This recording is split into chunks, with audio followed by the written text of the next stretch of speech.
ഞങ്ങളുടെ ക്ലിനിക്കിൽ വരുന്ന ആൾക്കാരോട് സാധാരണ ചോദിക്കുന്ന ചോദ്യങ്ങളിൽ ഒരു ചോദ്യം, നിങ്ങളുടെ ഫിസിക്കൽ ആക്ടിവിറ്റി എങ്ങനെയുണ്ടെന്നുള്ളതാണ്. നല്ലൊരു ശതമാനം ആൾക്കാരും പറയുന്നത് I use to do exercise but not now. ചോദ്യം ചോദിക്കുമ്പോൾ പ്രധാനപ്പെട്ട കാരണം, എനിക്ക് കഴിഞ്ഞ കുറച്ച് നാളുകളായിട്ട് ബാക്ക് പെയിൻ ഉണ്ട്. അത് ഈതർ ലോവർ ബാക്ക് പെയിൻ ആയിരിക്കാം, അല്ലെങ്കിൽ അപ്പർ ബാക്ക് പെയിൻ ആയിരിക്കാം, അല്ലെങ്കിൽ മേ ബി നെക്ക് പെയിൻ ആയിരിക്കാം. അതുകൊണ്ട് ഞാൻ എൻ്റെ മൂവ്മെൻറ്റ്സ് എല്ലാം റെസ്ട്രിക്റ്റ് ആണ്, ഇപ്പോൾ ആകെപ്പാടെ ചെയ്യുന്നത് നടക്കാൻ പോകുന്നതുള്ള. ഇതൊരു വളരെ പ്രധാനപ്പെട്ട ഒരു ഇഷ്യൂ ആണ്. ഈ ബാക്ക് പെയിൻ എന്ന് പറയുന്നത് ശരിക്കും ജീവിതകാലം മുഴുവൻ കൊണ്ടു നടക്കേണ്ട ഒരു വിഷയമാണോ? അതിൻ്റെ പ്രധാനപ്പെട്ട റീസൺസ് എന്താണ്? അതിന് വേണ്ട പ്രധാനപ്പെട്ട ഒരു സൊല്യൂഷൻ പ്ലാൻ എങ്ങനെയായിരിക്കണം? മെജോറിറ്റി കേസുകളിലും ഒരുപക്ഷെ പരിഹരിക്കപ്പെടാവുന്ന, വളരെ നിസ്സാരമായിട്ട് പരിഹരിക്കപ്പെടാവുന്ന ഒന്നാണെന്ന് ഞങ്ങളുടെ പ്രൊഫഷണൽ എക്സ്പീരിയൻസ് മനസ്സിലായിട്ടുണ്ട്.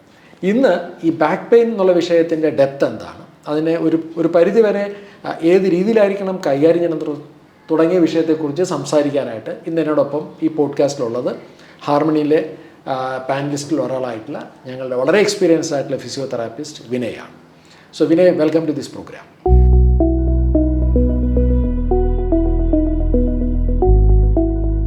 വിനയുടെ professional എക്സ്പീരിയൻസിൽ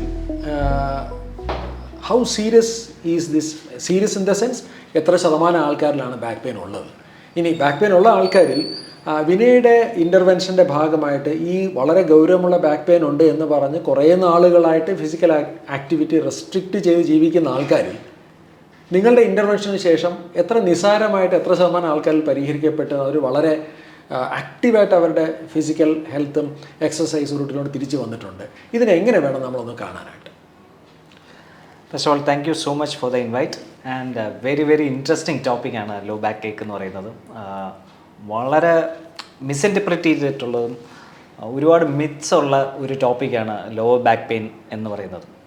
lower back pain, lower back ache, lumbago എന്ന പല പേരുകളിൽ അറിയപ്പെടും. അപ്പോൾ ഇത് ശരിക്കും വളരെ അണ്ടർസ്റ്റാൻഡ് ചെയ്യേണ്ട ഒരു ടോപ്പിക്കാണ്. അപ്പോൾ നമുക്ക് ഈ ലോ ബാക്ക് പെയിൻ പല റീസൺസ് കൊണ്ടുവരാം. Number of reasons I would say. ഇത് മസ്കുലർ ഇഷ്യൂ കൊണ്ടുവരാം, ജോയിൻറ്റ് സ്ട്രെയിൻ കൊണ്ടുവരാം, നെർവ് ഇംപീച്ച്മെൻറ്റ്സ് കൊണ്ടുവരാം. അതായത് സുഷുമ്ന നാഡിയിൽ നിന്നും ഞരമ്പുകൾ പുറത്തോട്ട് വരുന്നു, അതിൽ വെർട്ടിബ്രെ ഞെരുങ്ങുമ്പോഴത്തേക്കും ഉണ്ടാകുന്ന അതാണ് ഈ നെർവിൻ്റെ ഇഷ്യൂസ് കൊണ്ട് ബാക്ക് പെയിൻ വരാം. സൈക്കോസൊമാറ്റിക്, അതായത് നമ്മുടെ സ്ട്രെസ്സ് കൊണ്ടുവരാം. അതാണ് ഏറ്റവും വലിയൊരു ഒരു ഇമ്പാക്റ്റ് ഉള്ളത്. സ്ട്രെസ്സ് കൊണ്ടാണ് നമുക്ക്, എനിക്ക് തോന്നുന്നു ഒരു more than 60% of the people suffer from back pain due to stress. പക്ഷെ അത് മാത്രമല്ല, ഇപ്പം ഈവൻ നമ്മുടെ ഗട്ടിൻ്റെ ഇഷ്യൂ ഉണ്ടെങ്കിൽ, കിഡ്നിയുടെ ഇഷ്യൂ ഉണ്ടെങ്കിൽ, ലിവറിൻ്റെ ഇഷ്യൂ ഉണ്ടെങ്കിൽ, സ്റ്റൊമക്കിൻ്റെ ഇഷ്യൂ ഉണ്ടെങ്കിൽ, ഇതെല്ലാം ബാക്ക് പെയിന്, അതാണ് ഞാൻ പറഞ്ഞത്, ഒരുപാട് ഫാക്ടേഴ്സ് ഉള്ള ഒരു സിംറ്റം ആണ് ഈ ലോ ബാക്ക് പെയിൻ എന്ന് പറയുന്നത്. ഒരെണ്ണത്തിൽ മാത്രമാണ്, മൾട്ടി ഫാക്ടോറിയലാണ് ലോ ബാക്ക് ഏക്ക് എന്ന് പറയുന്നത്. അതുപോലെ തന്നെ ഇതിൻ്റെ കുറച്ച് പാടാണ്. നമുക്ക് ഡയഗ്നോസിസ് എന്ന് പറയുന്നത് തന്നെ കുറച്ച് ടഫാണ്. നമുക്ക് ആദ്യം ഒന്ന് ഇരുന്ന് സംസാരിച്ച് പല ആൾക്കാരുടെ അടുത്ത് നമ്മൾ കുറച്ച് നേരം സംസാരിക്കുമ്പോഴായിരിക്കും നമുക്ക് കാര്യങ്ങൾ മനസ്സിലാവുന്നത്, ഇതെങ്ങോട്ടാണ് പോകുന്നതെന്നുള്ളത്. പക്ഷെ പലപ്പോഴും ഡോക്ടർ പറഞ്ഞതുപോലെ പലപ്പോഴും നമ്മൾ എക്സസൈസ് കഴിയുമ്പോഴത്തേക്കും വളരെ മാജിക്കലായിട്ട് ഇവർ നോർമൽ ലൈഫിലേക്ക് വരുന്നതായിട്ട് നമ്മൾ കണ്ടുവരുന്നുണ്ട്. അപ്പോൾ strength training is A very important ഘടകം ഫോർ. അപ്പോൾ പ്രധാനമായിട്ടും ഈ ലോ ബാക്ക് പെയിനെ കോൺട്രിബ്യൂട്ട് ചെയ്യുന്ന ഇത്തരത്തിലുള്ള ഫിസിക്കൽ ഇഷ്യൂസ് ഏതെങ്കിലും പേശികളുടെ ബലക്ഷയം മൂലമാണോ, അതോ പ്രൊലോങ്ഡ് സിറ്റിംഗ് മൂലമാണോ, അതോ പിന്നെ അവർ ചെയ്യുന്ന വർക്കൗട്ടിൻ്റെ ഏതെങ്കിലും കുറവ് കൊണ്ടാണോ, എങ്ങനെയാണ് ആക്ച്വലി ഇതൊരു ഭൂരിഭാഗം കേസുകളിൽ ഇതിനെ പരിഹരിക്കപ്പെടാനായിട്ട് എടുക്കുന്ന ഒരു അപ്രോച്ച് എന്താണ്? നമ്മുടെ ശരീരം ലോങ് സ്റ്റാൻഡിങ്ങിന് അത്ര അഡാപ്റ്റബിൾ ആയിട്ടുള്ള ഒരു ബോഡിയല്ല. അല്ലെങ്കിൽ നമ്മൾ മിലിറ്ററി ഗ്രേഡഡ് ട്രെയിനിങ്ങിലേക്ക് നമുക്ക് പോകണം ലോങ് സ്റ്റാൻഡിങ്ങിന്. അവർക്ക് പോലും ഒരു സമയം കഴിയുമ്പോഴത്തേക്കും കാലിൽ വെരിക്കോസിൻ്റെ ഇഷ്യൂവും അങ്ങനത്തെ ഇഷ്യൂസൊക്കെ വരുന്നുണ്ട്. പക്ഷേ നമ്മുടെ ഒരു മൂവിങ് ബോഡിയാണ്. നമ്മൾ ഒരിക്കലും സ്റ്റേഷനറി ആയിട്ട് ഇരിക്കാൻ ഉള്ള ഒരു ബോഡിയല്ല. അങ്ങനെയാണല്ലോ ലോകം മുഴുവൻ മനുഷ്യവാസം വന്നത്, അങ്ങനെ ആയിരിക്കാം. മൂവ്മെൻറ്റ് കൂടുതലായിട്ടുള്ള ഒരു ജീവി ആയതുകൊണ്ടായിരിക്കും. ഓക്കെ, അതെന്താണെങ്കിലും പക്ഷേ നമ്മൾ ഗ്രാജുവലി നമ്മൾ ഒരു സ്ഥലത്ത് തന്നെ നമ്മൾ ഗ്ലൂ ചെയ്ത് നമ്മൾ 8 to 10 hours നമ്മൾ വർക്ക് ചെയ്ത് അപ്പോൾ എന്താണ് സംഭവിക്കുന്നത്? സേ ഫോർ എക്സാമ്പിൾ ഇപ്പം ഞാൻ ഇപ്പം എനിക്ക് തോന്നുന്നു ഭൂരിഭാഗം ആൾക്കാരും ഒരു കസേരയിൽ ഇരുന്ന് ഒരു 6 to 8 hours വർക്ക് ചെയ്യുന്നൊരു നേച്ചർ ഓഫ് വർക്കിംഗ് പാറ്റേൺ ആണല്ലോ എല്ലാവർക്കും ഉള്ളത്. പ്രൊലോങ്ഡ് സിറ്റിംഗ് എല്ലാവർക്കും ഉണ്ട്. അതെ, ഇപ്പം നമുക്ക് ഏറ്റവും കൂടുതൽ വരുന്നത് IT പ്രൊഫഷണൽസ് ആണ്.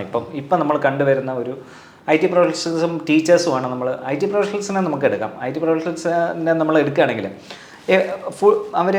അവരുടെ അപ്പർ ബാക്കും എല്ലാം നമ്മൾ ശ്രദ്ധിക്കുകയാണെങ്കിൽ അവർ ഒരേ ലെവലിലായിരിക്കും നമ്മൾ മോണിറ്ററിൽ നോക്കിയിരിക്കുന്നതും കൈ ഫ്രണ്ടിലോട്ടാക്കി വെക്കുന്നതും.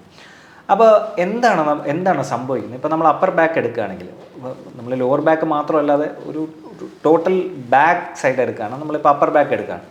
ഈ അപ്പർ ബാക്കിൽ നമ്മൾ 2 കൈയും ഫ്രണ്ടിലോട്ട് വയ്ക്കുന്നു. നമ്മുടെ ഷോൾഡർ കുറച്ച് റൗണ്ടഡ് ആയിട്ടിരിക്കുന്നു. കുറച്ച് ഷോൾഡർ റൗണ്ടഡ് ആയിട്ടിരിക്കുമ്പോഴേ ഓഫ് കോഴ്സ് നമ്മുടെ ബാക്കിലുള്ള മസിൽസ് കുറച്ച് ഓവർ സ്ട്രെച്ച്ഡ് ആയിരിക്കും. ഏതൊരു പ്രോപ്പർട്ടിയും നമ്മൾ ഓവർ സ്ട്രെച്ച്ഡ് ആയിരിക്കുമ്പോഴത്തേക്ക് അതിന് ടെൻഷൻ കൂടുന്നു, അതിന് പെയിൻ വരുന്നു, അത് വീക്കെൻഡ് ആവുന്നു. അപ്പോൾ എന്താണ് നമുക്കതിൽ ചെയ്യാൻ പറ്റുന്ന പ്രതിവിധി എന്ന് പറഞ്ഞു കഴിഞ്ഞാൽ നമ്മളൊരു ഷോർട്ട് ടൈം നമ്മളൊരു ബ്രേക്ക് കൊടുക്കുക. ഒന്നും വേണ്ട, നമ്മൾ എണീച്ച് ഒരു നടന്നിട്ട് വന്നിട്ട് ജസ്റ്റ് 2 മൂവ്മെൻറ്റ് ചെയ്ത് കഴിഞ്ഞാൽ അതവിടെ ബ്രേക്ക് ചെയ്യണം. നമ്മുടെ ആ കണ്ടിന്യൂ നമ്മളവിടെ ബ്രേക്ക് ചെയ്യണം.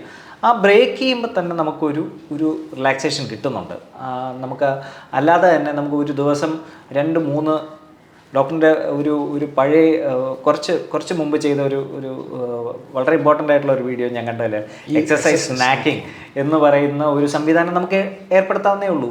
2 minutes സ്പെയർ ചെയ്യാൻ എല്ലാവർക്കും പറ്റും. ഇപ്പം മിക്ക IT പ്രൊഫഷണൽസ് ഒരിക്കൽ ഇരുന്ന് കഴിഞ്ഞാൽ അവർ കംപ്ലീറ്റ്ലി അതിൽ ഇൻവോൾവ് ആണ്. അതിൽ ഇപ്പോൾ വിനയ് പറഞ്ഞു വരുന്ന ഒരു പ്രധാനപ്പെട്ട ആസ്പെക്റ്റ് ലോവർ ബാക്ക് പെയിൻ ഉണ്ടാകാനുള്ള പ്രധാനപ്പെട്ട കാരണം പ്രൊലോങ്ഡ് സിറ്റിംഗ് ആണ്.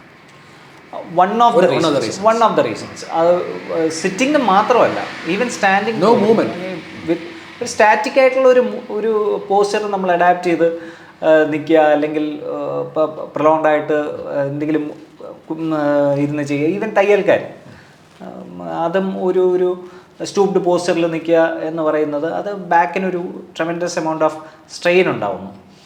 അപ്പം അത് നമ്മൾ ബാക്ക് മസിൽസ് സ്ട്രെങ്തൻ ചെയ്ത് കഴിഞ്ഞാൽ ഡെഫിനറ്റ് ആയിട്ട് അതിനൊരു ഡിഫറൻസ് ഉണ്ടാവും. ഞാൻ ഒന്ന് ഇൻ്ററപ്റ്റ് ചെയ്യട്ടെ. പക്ഷേ ഒരുപാട് ആൾക്കാർ പറയുന്ന പ്രധാനപ്പെട്ട ഒരു കാരണമായിട്ട് പറയുന്നത്, ഇതൊക്കെ എല്ലാവർക്കും അറിയാം, ഒരുപാട് സമയം ഞാൻ ഇരിക്കുന്നുണ്ട്, എൻ്റെ പേശികൾക്ക് ഒരു ബലക്കുറവുണ്ട്. പക്ഷേ നല്ലൊരു ശതമാനം ആൾക്കാരും പറയുന്നൊരു പ്രധാനപ്പെട്ട റീസൺ, ഞാൻ ഈ അടുത്ത കാലത്ത് ഒരു പരിശോധന നടത്തി. ആ പരിശോധന നടത്തിയപ്പോൾ നോക്കിയപ്പോൾ എൻ്റെ ഡിസ്കിന് കംപ്ലയിൻ്റ് ഉണ്ട്. എനിക്ക് തോന്നുന്നു ഈ വാക്ക് ഏറ്റവും കൂടുതൽ ആൾക്കാർ ഉപയോഗിക്കുന്ന പറയും, എൻ്റെ ഡിസ്കിന് കംപ്ലയിൻ്റ് ഉണ്ട്. അതുകൊണ്ട് പിന്നെ ഒരു പക്ഷേ ഡോക്ടർ പറഞ്ഞിട്ട് ആണോ, അതോ അദ്ദേഹം സ്വയം തീരുമാനിച്ചാണോ, അതോ ഇത് രണ്ടും കൂടെ ആണോ, അതോ നാട്ടുകാരിലാണോ പറഞ്ഞുകൊണ്ടാണോ, അതോ വീട്ടുകാർ ഇനി അധികം കസത്തിനൊന്നും പോകണ്ട എന്ന് പറഞ്ഞുകൊണ്ടാണോ, ഒരുപാട് ആൾക്കാർ അവരുടെ ജീവിതത്തിൽ പിന്നെ എക്സസൈസ് വേണ്ട എന്ന് തീരുമാനിക്കുന്നതിൻ്റെ പ്രധാനപ്പെട്ട കാരണം ഡിസ്ക് കംപ്ലയിൻ്റാണ്. എന്താണ് ഈ ഭൂരിഭാഗം ആൾക്കാരും ലോവർ ബാക്ക് പെയിനും ഡിസ്ക് കംപ്ലയിൻറ്റും തമ്മിൽ എത്രത്തോളം റിലവൻസ് ഉണ്ട്, അല്ലെങ്കിൽ എത്രത്തോളം ആൾക്കാർ സിഗ്നിഫിക്കൻ്റ് ആണ്? ഇത് കുറച്ച് കോൺട്രവേഴ്ഷ്യൽ ടോപ്പിക്കാണ്, പക്ഷേ എന്നാലും ഞാൻ പറയട്ടെ. പക്ഷേ എനിക്ക് തോന്നുന്നു ഒരുപാട് ആൾക്കാരുടെ ബാക്ക് പെയിനിൽ ഒരു മാറ്റം വരുത്തിയ ഒരാളെന്നുണ്ടെങ്കിൽ നിങ്ങൾക്ക് പറയാനായിട്ടുള്ള ഒരു അവകാശം ഉണ്ടെന്ന് എനിക്ക് തോന്നുന്നു. കുറച്ച് കാലം മുമ്പ് വലിയൊരു സ്റ്റഡി നടത്തിയിട്ടുണ്ടായിരുന്നു, വലിയൊരു പോപ്പുലേഷനിൽ ഒരു സ്റ്റഡി നടത്തിയിട്ടുണ്ടായിരുന്നു. അപ്പോൾ അതിൽ 2000-ഓളം പോപ്പുലേഷനാണെന്നാണ് എൻ്റെ ഒരു ഓർമ്മ.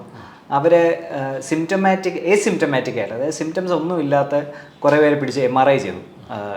MRI ചെയ്തപ്പോഴത്തേക്കും അതിൽ മോർ ദാൻ 30-35% ആൾക്കാർക്കും ഡിസ്ക് പ്രൊട്രൂഷൻ ഉണ്ടായിരുന്നു എന്നാണ്. അപ്പോൾ അതായത് വേദനയില്ല, പക്ഷേ ഡിസ്ക് പ്രൊട്രൂഷൻ ഉണ്ടായിരുന്നു. അപ്പോൾ ഡിസ്ക് പ്രൊട്രൂഷൻ മാത്രമാണോ വേദനയുടെ ഒരു കാര്യം എന്ന് ചോദിച്ചു കഴിഞ്ഞാൽ അല്ലാന്നേ പറയാൻ പറ്റും. ഈ പല ഡിസ്ക് പ്രൊട്രൂഷൻസും എപ്പോഴാണോ അത് നെർവിനെയും കൂടെ കണക്ട് ചെയ്ത് വരുന്നത് അപ്പോഴായിരിക്കും കൂടുതലായിട്ട് ഇഷ്യൂസ് വരുന്നത്. പക്ഷെ പല ഡിസ്കോജനിക് ആയിട്ടുള്ള ഇഷ്യൂസിനും സർജറി വേണ്ട എന്ന് തന്നെയാണ് ഇപ്പോഴത്തെ ഭൂരിഭാഗം ഓർത്തോപെഡീഷ്യൻസും അതിനെ സപ്പോർട്ട് ചെയ്യുന്നുണ്ട്. ഓർത്തോപെഡീഷ്യൻസ് കൂടുതലും ഇപ്പോൾ പറയുന്നത് ഓക്കെ, ഇന്ന ഗ്രേഡ് ആയിക്കഴിഞ്ഞാൽ നമുക്ക് സർജറി ചെയ്യണം, വേറെ ഓപ്ഷൻസ് ഇല്ല. ചിലപ്പോൾ അതിനെ റിലീവ് ചെയ്യേണ്ടി വരും, ആ നെർവ് അത്രയും ഇംപീജ് ആയി കാണും. ഇപ്പോൾ ഈ നെർവിൻ്റെ ഒരു ജനറൽ ഔട്ട്ലൈൻ പറയുകയാണെങ്കിൽ നമ്മുടെ ഒരു ഓസിൽ കൂടെ വെള്ളം പോകുന്നു. ആ വെള്ളത്തിൽ നമ്മൾ ഓസിനെ നമ്മൾ ചവിട്ടി പിടിച്ചാൽ എന്ത് പറ്റും? വെള്ളത്തിൻ്റെ എമൗണ്ട് കുറയുന്നു. അതേപോലെയാണ് ഈ സുഷുമ്ന നാഡി, സ്പൈനൽ കോഡിൽ നിന്ന് വരുന്ന നെർവിനെ നമ്മൾക്ക് പ്രഷർ കൊടുത്തു കഴിഞ്ഞാൽ ചിലപ്പോൾ ആ ഭാഗം നീരടിക്കുകയും ബാക്കിയുള്ള ഭാഗത്തേക്ക് കറക്റ്റായിട്ടുള്ള ഇൻഫർമേഷൻസ് പോകുന്നില്ല. അപ്പോൾ അതാണ് പല പേശികൾക്കും വീക്ക്നെസ് വരുന്നതും ഈ ഭാഗത്ത് നീര് കെട്ടുമ്പോഴത്തേക്ക് അമിതമായിട്ടുള്ള വേദന ഉണ്ടാകുന്നതൊക്കെ. അത് ആ നെർവ് പോകുന്ന ഏരിയയിലൊക്കെ ആ പെയിൻ നമുക്ക് ഫീൽ ചെയ്യുന്നുണ്ടായിരിക്കാം. അപ്പം ഒരു ഗ്രേഡ് കഴിഞ്ഞാൽ, ഇതിന് പല ഗ്രേഡ്സ് ഉണ്ട്, ഒരു ഗ്രേഡ് കഴിഞ്ഞാൽ നമുക്ക് സർജറി അല്ലാതെ വേറെ ഓപ്ഷൻസ് ഇല്ല. പക്ഷേ ഇപ്പം നമുക്ക് അതിന് മുമ്പേ നമുക്ക് ഒരുപാട് റീഹാബിലിറ്റേറ്റീവ് മെഷേഴ്സ് ഉണ്ട്. നമുക്ക് വ്യായാമങ്ങളിലൂടെ നമുക്ക് പൂർണ്ണമായിട്ടും ഇതിനെ തിരിച്ചു കൊണ്ടുവരാൻ എടുക്കാൻ പറ്റും. യെസ്, ഡെഫിനറ്റ് ആയിട്ടും. എനിക്ക് തോന്നുന്നു പലപ്പോഴും ഈ ഒരു ആസ്പെക്റ്റ് പറഞ്ഞപ്പോൾ ഇതൊക്കെ എൻ്റെ ഒബ്സർവേഷൻസാണ്. പലപ്പോഴും ഒരുപക്ഷെ ഈ ബാക്ക് പെയിൻ വരുന്ന സമയത്ത് അവരുടെ ഡോക്ടർ അവരോട് ഒരു ഫിസിയോ ഗൈഡഡ് ആയിട്ടുള്ള കുറച്ച് എക്സസൈസസ് അഡ്വൈസ് ചെയ്തിട്ടുണ്ടാവും. അവർ തീർച്ചയായിട്ടും ഫിസിയോയുടെ സപ്പോർട്ട് എടുക്കുന്നുണ്ടാവും. ആ ഫിസിയോ സപ്പോർട്ട് എടുക്കുന്നതോടെ പെയിൻ ഒന്ന് കുറഞ്ഞിട്ടുണ്ടാവാം. പക്ഷേ പലപ്പോഴും ഞാൻ കാണുന്നൊരു പ്രധാനപ്പെട്ട പ്രോബ്ലം, ആ പെയിൻ കുറയുന്നതോടെ തന്നെ അവരവരുടെ സപ്പോർട്ടിനങ്ങ് നിർത്തുന്നു. ഒരു ഫുൾ ഫ്ലെജ്ഡ് ആയിട്ടുള്ളൊരു എക്സസൈസിലോട്ട് തിരിച്ചു വരാൻ തക്കവണ്ണമുള്ള ഒരു കണ്ടിന്യൂസ് സപ്പോർട്ട്, റീഹാബിന് ശേഷം തന്നെ ഒരു കണ്ടിന്യൂസ് സപ്പോർട്ട് എടുത്ത് ഫുൾ ഫ്ലെജ്ഡ് എക്സസൈസിൽ വണ്ടി ഫുൾ കണ്ടീഷൻ ആകുന്നത് വരെ നമുക്കത് പ്രവർത്തിക്കേണ്ടിയിരുന്നു. അതവിടെ മിസ്സായിപ്പോയി അല്ലേ? ഇത് വളരെ കറക്റ്റാണ്. നമുക്ക് പല ആൾക്കാരും എന്ത് പറ്റുന്നു എന്ന് പറഞ്ഞു കഴിഞ്ഞാൽ ചിലപ്പോൾ ഫിനാൻസിൻ്റെ ഇഷ്യൂ കൊണ്ടാവാം. അത് നമ്മൾക്കൊരു ഇമ്പോർട്ടൻറ്റ് ഫാക്ടറാണല്ലോ. ഒരു 10-15 ദിവസം അല്ലെങ്കിൽ ഒരു മാസം വന്നു കഴിഞ്ഞാൽ നമുക്ക് നല്ലൊരു എമൗണ്ട് ഇതിന് ചിലവാകും. അപ്പം അങ്ങനെയുള്ളവർക്ക് നമ്മൾ ഹോം പ്രോഗ്രാം പറഞ്ഞു കൊടുക്കാറുണ്ട്. ആക്ച്വലി നമ്മൾ ഹോം പ്രോഗ്രാം പറഞ്ഞിട്ട് നമുക്ക് ഇത്ര ദിവസം കഴിഞ്ഞിട്ട് ഫോളോ അപ്പ് വരണം, തീർച്ചയായിട്ടും വരണം. ആ സമയത്ത് നിങ്ങൾ ചിലപ്പോൾ 2-3 ദിവസം വരേണ്ടി വരും എന്ന് നമ്മൾ കർശനമായിട്ട് പറയാറുണ്ട്. പക്ഷേ അൺഫോർച്ചുനേറ്റ്ലി ഈ ഫോളോ അപ്സ് മുടങ്ങാറുണ്ട്. പല ആൾക്കാരും ഇതുകൊണ്ട് തന്നെ 6 മാസം കഴിഞ്ഞോ 1 വർഷം കഴിഞ്ഞോ തിരിച്ചു വരാറുണ്ട്. ഇതേ പ്രശ്നം കൊണ്ട് നമുക്ക് തിരിച്ചു വരാറുണ്ട്. അതോടൊപ്പം തന്നെ എനിക്ക് തോന്നുന്നു ഒരു പ്രധാനപ്പെട്ട ഒരു വിഷയം, ഈ ഒരിക്കലൊരു പെയിൻ ഉണ്ടായിക്കഴിഞ്ഞാൽ ആ പെയിൻ നമ്മുടെ മെമ്മറിയിൽ ഉണ്ടാക്കുന്നൊരു ഇമ്പാക്റ്റ് ഉണ്ട്. ആ ഇമ്പാക്റ്റ് വളരെ സ്ട്രോങ് ആയതുകൊണ്ട് തന്നെ മിക്കവാറും അതവിടെ കിടക്കുന്നുണ്ടാവും. അപ്പോൾ പലപ്പോഴും നമ്മൾ അത്തരത്തിലുള്ള ചലനങ്ങളിലോട്ടോ അത്തരത്തിലുള്ള ആക്ടിവിറ്റികളിലോട്ടോ, ചിലപ്പോൾ സ്പോർട്സിലോ ഗെയിംസിലോ അല്ലെങ്കിൽ അതുപോലെ തന്നെ എക്സസൈസിലോ, മേ ബി ഒരു ജിമ്മിൽ വെച്ചിട്ടാണ് ഈ ഇഞ്ചുറി ഉണ്ടായെങ്കിൽ പിന്നെ ആ ജിമ്മിൻ്റെ പരിസരത്ത് പോലും പോകാത്ത രീതിയിലുള്ളൊരു അസോസിയേഷൻ, ഒരു പെയിൻ അസോസിയേഷൻ നമ്മുടെ ഉള്ളിലുണ്ടാവും. അപ്പോൾ അതുകൊണ്ട് നമ്മൾ എന്ത് ചെയ്യുന്നു, ഒരു പ്രൊട്ടക്റ്റീവ് മെക്കാനിസത്തിൻ്റെ ഭാഗമായിട്ട് നമ്മളതിനെ അത്തരം മൂവ്മെൻറ്റുകളെ പൂർണ്ണമായിട്ട് ഒഴിവാക്കുന്ന ഒരു ബുദ്ധിപരമായ തീരുമാനം, ശരിക്കും മണ്ടത്തരമാണ്, തീരുമാനത്തിലൂടെ പലരും പോകാറുണ്ടെന്ന് തോന്നുന്നു. ഡോക്ടർ നേരത്തെ പറഞ്ഞ 1-2 കാര്യങ്ങൾ ഞാനൊന്ന് അത് ക്ലാരിഫൈ ചെയ്യണം. ഞാൻ നേരത്തെ അത് പറഞ്ഞില്ല. ഡോക്ടർ പറഞ്ഞു പല റിലേറ്റീവ്സ് പറയുന്നതോ അല്ലെങ്കിൽ പല ആൾക്കാർ പറഞ്ഞിട്ടോ പല സ്ഥലങ്ങളിലേക്ക് പോകാറുണ്ട്. ഇത് വളരെ ശരിയായിട്ടുള്ളൊരു കാര്യമാണ്. അപ്പം എൻ്റെ അടുത്ത് അല്ലെങ്കിൽ നമ്മുടെ ഫിസിയോതെറാപ്പിസ്റ്റിനെ അല്ലെങ്കിൽ ഡോക്ടേഴ്സിനെ പൊതുവേ ഈ കാര്യങ്ങൾ ഇവർ കേൾക്കാറുണ്ട്. അതായത് ഇന്ന സ്ഥലത്ത് എൻ്റെ ഒരു മാമൻ പറഞ്ഞു ഇന്ന സ്ഥലത്ത് പോയാൽ മതി, അവർക്ക് ശരിയാവും. ദയവ് ചെയ്ത് എനിക്ക് ഈ അനുഭവിക്കുന്ന ആൾക്കാരുടെ അടുത്ത് പറയാനുള്ളത്, ദയവ് ഇത് കുറച്ച് സയൻറ്റിഫിക് ആയിട്ടോ അല്ലെങ്കിൽ ഇതിനെക്കുറിച്ച് അറിയാവുന്നവരുടെ അടുത്ത് മാത്രം നിങ്ങൾ എൻഗേജ് അല്ലെങ്കിൽ ചോദിക്കുക. പെയിനെ കുറിച്ച് ചോദിക്കുക, എന്തുകൊണ്ടാണ് ഇത് വരുന്നതെന്നുള്ള കറക്റ്റ് ഡയഗ്നോസിസ് അറിയാമെങ്കിൽ ഇതിന് മെഡിക്കൽ ഡിപ്പാർട്ട്മെൻറ്റുമായിട്ട് പഠിച്ചവർക്ക് അല്ലെങ്കിൽ മെഡിസിനുമായിട്ട് ബന്ധപ്പെട്ട് ഇതുമായിട്ട് ബന്ധപ്പെട്ട് ഉള്ളവരുടെ അടുത്ത് ചോദിച്ച് ക്ലാരിഫൈ ചെയ്യുക എന്നുള്ളതാണ്. എന്നിട്ട് നിങ്ങൾ നിശ്ചയിക്കുക. രണ്ടാമത്തെ കാര്യം, ഈ ഡോക്ടർ പറഞ്ഞു ഈ പെയിൻ മനസ്സിൽ തന്നെ നിൽക്കും. അപ്പോൾ പല പെയിനും കൊഗ്നിറ്റീവാണ്. ഇത് കൊഗ്നിറ്റീവ് എന്നുള്ള വാക്ക് ഞാൻ ഉപയോഗിക്കുന്നു. അപ്പം ചില വേദനകൾ മെക്കാനിക്കലാണ്, ചില വേദനകൾ കൊഗ്നിറ്റീവാണ്. അപ്പോൾ മിക്ക വേദനകൾ കൊഗ്നിറ്റീവ്, അത് ബ്രെയിനിലാണല്ലോ പെർസീവ് ആവുന്നത്. അപ്പോൾ ഇതെന്ത് പറ്റുന്നു എന്ന് പറഞ്ഞു കഴിഞ്ഞാൽ നമ്മൾ വേദനയെ നമ്മൾ മാറ്റിയാലും ഇത് ചില സമയത്ത് ബ്രെയിൻ ഇത് അനുകൂലമായിട്ടുള്ള നടപടി അല്ലെങ്കിൽ അനുകൂലമായിട്ടുള്ള ഒരു ചിന്ത ബ്രെയിൻ വരുത്തില്ല.